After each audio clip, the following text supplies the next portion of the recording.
Alright, it's time to review She-Hulk Episode 7, and I'm not going to bring up the fact that Daredevil didn't show up. I'm not going to bring it up. Nope, I'm not going to do it. I will say, this episode is pretty good, mostly because it doesn't have a court scene. We start the episode in Jen's bathroom, and my first question is, why is it so big? I've never seen a bathroom where there is arm's length between the toilet and the sink. Look how much floor is there. It's incredible, especially when you remember the fact that she lives in an apartment. This is an apartment bathroom, and it's that big? Most house bathrooms aren't that big. LA is simply built different. You can put a couch in that bathroom. We see that Jen is texting Josh from last episode, and it looks like they're gonna go on a date. Hooray! But if we look at her texts with Josh, it's kind of weird. A bit sussy, if you ask me. Some of the texts include this: or I could go drive around your neighborhood screaming your name. How do you know what neighborhood I live in?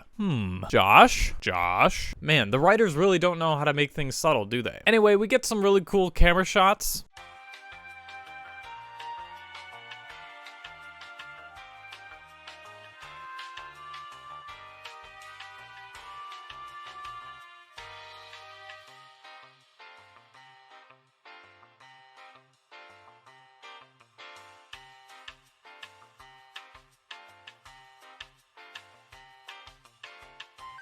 Yes, that's right. Even though something can be terrible, I can still appreciate some cool shots. Okay? I can like things. Leave me alone. Then there's another cool shot where it's like Jen is in two places at once in the frame. Very cool. But also, we see that she's putting bigger books on her coffee table because I guess bigger books equals better person. And also, apparently she's doing shots for breakfast. Why is she drinking alcohol 24/7? Can we like tone it back a bit, please? I do not believe anyone does it. And if they do, they are miserable human beings. I swear her blood vessels are just 90% alcohol at this point. Then Josh shows up outside, and he seems very underdressed for the occasion. Come on, bro. This is the first time Jen has ever worn a dress that actually fits her. And all you showed up in was a lousy t-shirt? Come on, man. Anyway, they go on a compilation of different dates. Her texting him during work. Them shaking hands after a date. Josh vanishes like Batman. Then they go in a drive-in theater. Then they look at each other and laugh. I don't know why that's funny. Then we wake up the next morning and Josh has vanished like Batman once again.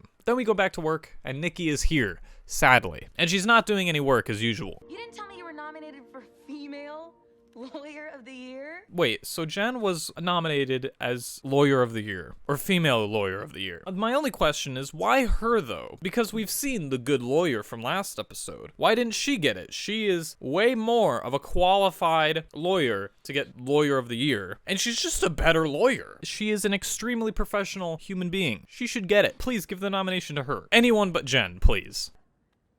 Hello? Oh, are you going down a rabbit hole on that intelligentsia site? Jen, you have to stay off Reddit. It still baffles me that Reddit is the main antagonist of the show. Are they making fun of me? They're probably making fun of me. I mean, I'm fine with it. I'll dump on the show regardless. Then we get this line. What? No, I don't care what a bunch of losers say about me online. Can't even say it to my face because they know they get Hulk smashed. The insecurities from the writers are bleeding through this episode.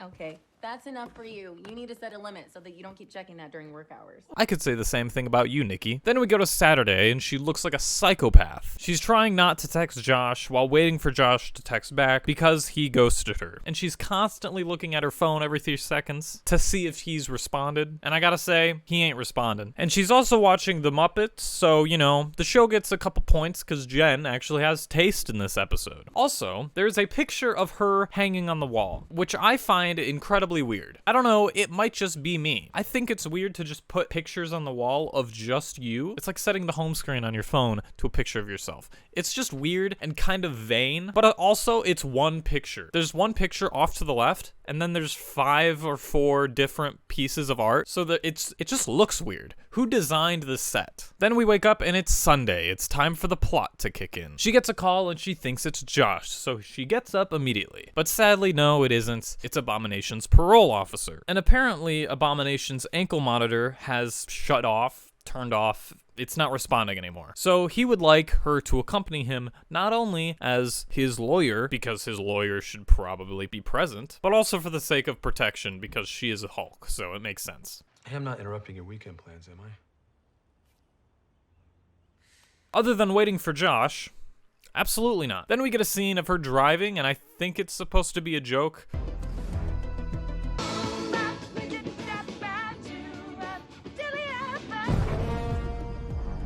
Like, I think we're supposed to be scared, and this is supposed to convey the thought of fear because we're going to Blonsky. I'm not convinced. Mostly because I've seen most of the promotional material from just YouTube ads. We know that Blonsky is going to be chill in this episode, so I don't care. Then we get to Blonsky's house cult compound thing, and we get the first joke that has ever made me laugh. So maybe put on your green suit. Put on my green suit? Yeah, get big. Jolly green yourself, I don't know what you call it. I think jolly green yourself is a great term, and I will be using it for the rest of this episode and throughout all the rest of the episodes. I just love that guy's performance. He's just so unenthused, but also very panicked and probably tired. Anyway, I'm rambling. The parole officer is great. We love parole officer. Good job. Then we cut inside Blonsky's home, and he's getting his ankle monitor looked at. And Jen is in the background, standing absolutely still because the CGI is pretty bad. I won't lie. Listen, okay, I'll stop harping on the CGI. I get it. Then they ask Blonsky if he did anything to disturb or break the ankle monitor. Come to think of it, I did get a jolt from an electric fence earlier, but it was worth it because my favourite chicken, Princess Silk Feather, was stuck. Your favorite chicken? Yeah, favourite chicken. Okay, so you got it caught in an electric fence. That probably did a lot of damage to it, right? Maybe fried a couple things and messed some stuff up in the hardware of the ankle monitor. You'll probably need to get a new one, which would make it so Jen would have to stay there in order to keep Blonsky under surveillance by someone who can take him in a fight, while the parole officer goes and gets a new one and then puts that on him. That would be pretty believable plot. Great. Yeah. Well, I have recalibrated your inhibitor, and she is good to go. So, stay away from the electric fence, maybe? Then I won't have to make any more scary trips up here. Not that I don't like coming up here. No. I just, yeah. Well, come back anytime. Oh wait, you're telling me that that didn't happen, and actually the ankle monitor was fine, and all you need to do was recalibrate it. Okay, listen, I like Star Trek. Star Trek makes up a bunch of ridiculous stuff about space and how technology works, but this is just ridiculous. Just recalibrating it? Come on. Anyway, then the parole officer gets it recalibrated, and then he leaves. That is a CGI car, by the way. Just thought I'd let you know. I'm not gonna say anything about it. I'm just gonna let you know. That's a CGI car. They could have filmed it practically. It's a CGI car. I'm not gonna talk about it, but it's a CGI car. Then Jen and Blonsky start having a conversation, and she attempts to leave, and then this happens. Well, I've already wasted half a Sunday on this expedition, so I'm gonna get moving. Oh my God. Ah, hey! What the hell?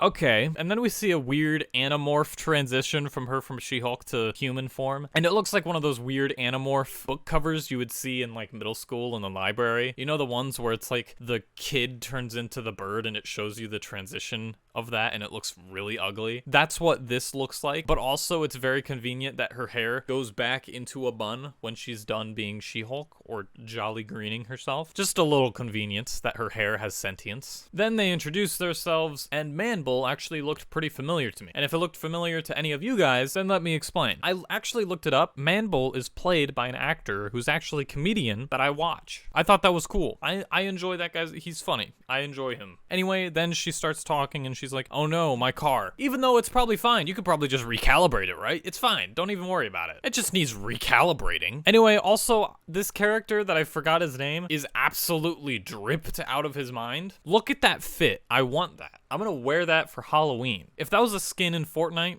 I'd buy it. I'm just kidding. I don't play Fortnite. I wonder if he went to the drip broker too. Then Jen and Blonsky walk around a bit more, and they say that the tow truck won't be here to pick her up for a couple more hours, and she's desperate for cell signal, and it transitions into this weird compilation of her looking for cell signal. I never thought that was something that I'd ever watch in a TV show, just someone walking around looking for a cell signal, holding their phone up desperately for God to grace them with Wi-Fi, but here we are. And also some licensed music kicks in, and I'm really tired of this in the show. I don't don't like licensed music most of the time in movies. I think it takes me out of the experience if I recognize the song, and usually the lyrics just take over from like the mood of the show. The only time recently that I've watched a movie with licensed music and I was okay with it was probably The Batman with Nirvana, but I mean that was pretty much it. It only played for like 30 seconds in the beginning of the movie. Not even that, probably. It's like probably 10 or 15. But this episode alone has like 3 different licensed songs in it, and it's getting really distracting. Also, I think this episode was edited by a completely different person, or they just changed their minds on how they're gonna do the editing for the show halfway through, because you have a bunch of texts on screen, you have augmented text. It's just a weird style shift for the show. This episode feels like Miss Marvel, because Miss Marvel has a lot of that, you know, kids texting each other, and the text is augmented into the environment, and some cool stuff like that. Miss Marvel, as much as a flawed show as it is, I think it has some pretty cool camera tricks and cinematography and some cool editing and stylized choices. I think it's got some pretty interesting visuals, especially in episode 1. Episode 1 is probably the best in that season. I don't know why this video just turned into an ad, but if you want to watch it, just watch the first episode, really. That's the only good one. The rest is just kind of sludge at that point. Anyway, I'm getting sidetracked. Jen walks up to a shed and she acts like being in a building gives you more cell service, even though in most cases being in a home gives you a lesser chance of getting cell service. Also, she would have no reason to think that there's Wi-Fi in this building, because Blonsky has said there is no Wi-Fi on any of his property. Anyway, she walks into this building and she gets one little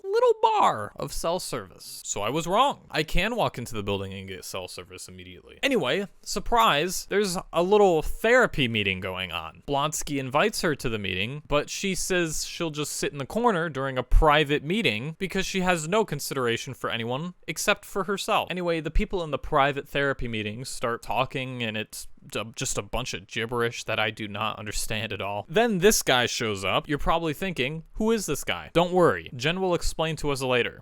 Sorry, I'm late.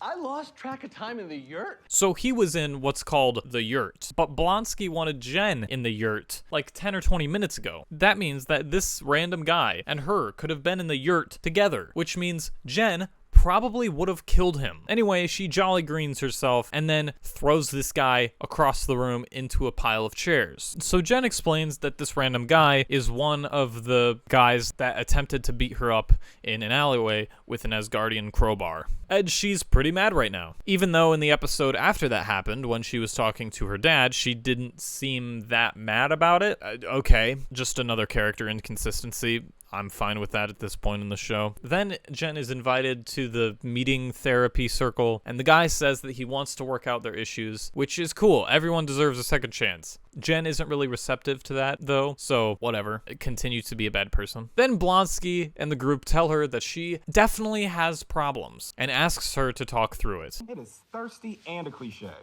You're thirsty and a cliche. Oh, no, see, they're not just calling me.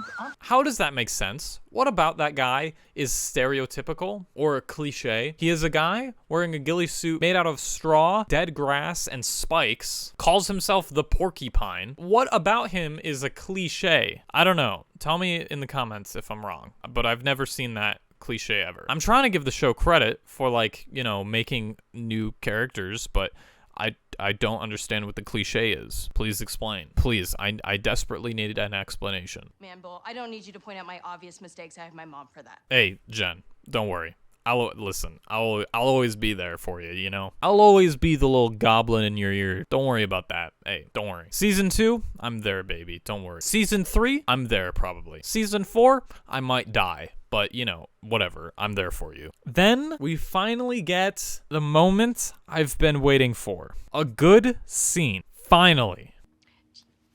You know, in high school, that friend that you have that's like, like, cooler than you are, like more attractive and athletic, and they get all the attention from everyone? Hello. Like, you think life would be so much easier if I were that person. And I can turn into that person anytime I want to. And everyone pays attention when I'm this. Like, my colleagues, my boss, guys. But it feels like cheating, because would they like me if I didn't have all of this? Like if I was just Jen? Would the same guys who like She-Hulk stick around for Jen? Because some of them don't. And that sucks for Jen because Jen is great. And no one cares when they're She-Hulk. So like I meet this guy who actually likes Jen, and that just felt good to know that, you know? And then he ghosts me and it sucks.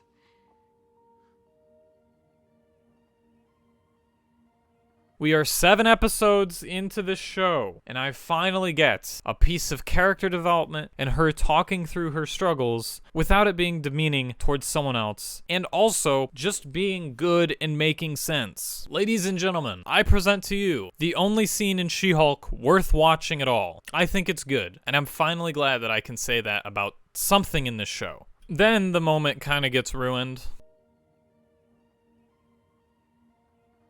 All right, screw this guy. Where does he live? Let's kill him. That's right. He's got to die. Whoa, big man, please. No. I'm not surprised something got ruined in this show. Just put it on the pile of other things that have been ruined by this show. Then we get the porcupine guy, and they want him to take his mask off, so he does.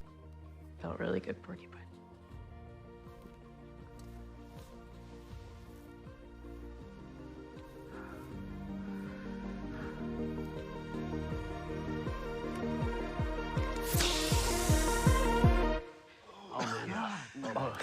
It smells like a fart. Too much. That's good. Those are good. Oh, man. How many hours a day have you been wearing that mask, Papa? What, am I ashy? No, no, no. Could you just leave the suit on and until we can get it dry cleaned? Oh, okay. And then people make fun of him and then make him put the mask back on because he smells bad. Aha, funny. How do you feel? Can't believe I'm gonna say this, but I'm hurting for a year. Jen, I'm happy for you, but never say that again. Please. Thank you. And then anyway, she goes into the yurt and more licensed music plays.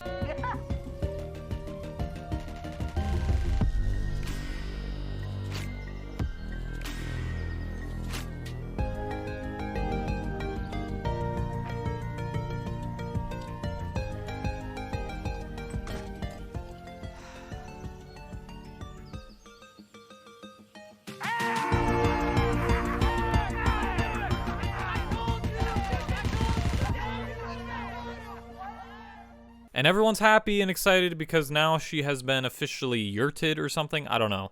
Listen, I don't work in a cult. Don't be mad at me. Anyway, she gets into the tow truck and she leaves. And everyone is happy for her and is very happy she has finally found herself by going to therapy and everything's happy. Wait, you thought the episode ended there? No, we're just getting started. 3 days earlier. It's the night that she last saw Josh. He got up early and started sneaking around, doing some tomfoolery. He copied the files on her phone by taking his phone and putting it on her phone, and it just copies things. He then took a picture of her sleeping and then messaged the Hulk King. So now, the plot twist is that Josh is a Redditor. Oh no, my greatest fear.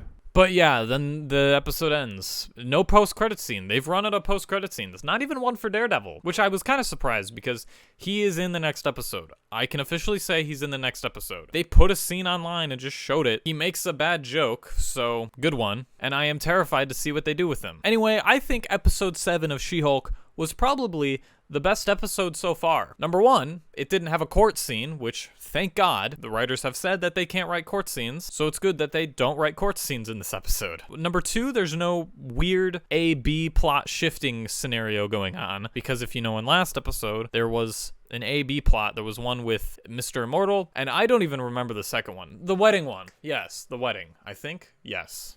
I didn't care about the wedding, I just cared about Mr. Immortal, so it felt like half of my time was being wasted. In this episode, they cut it and they just stick to one plot, which is good. It keeps us focused on one thing, because in a bad show, it's really hard to keep people focused on what's going on. Number 3, no Nikki. Mostly because she's a terrible person. Yeah, she's a bit in there in like for 2 minutes, but she's gone. They wrote her out. Thank God. But yeah, hopefully the show quickly ditches the court scenes. That'll work. Hopefully next episode there's no A-B plot going on. And hopefully that there's no Nikki anymore. Good job, show. You fixed 10% of the issues I have with you. You get a gold star. If you want to see my previous episodes, there's going to be a link to all of them down below. I'm still working on making a playlist. I keep forgetting to. But yeah, that's been me, boys.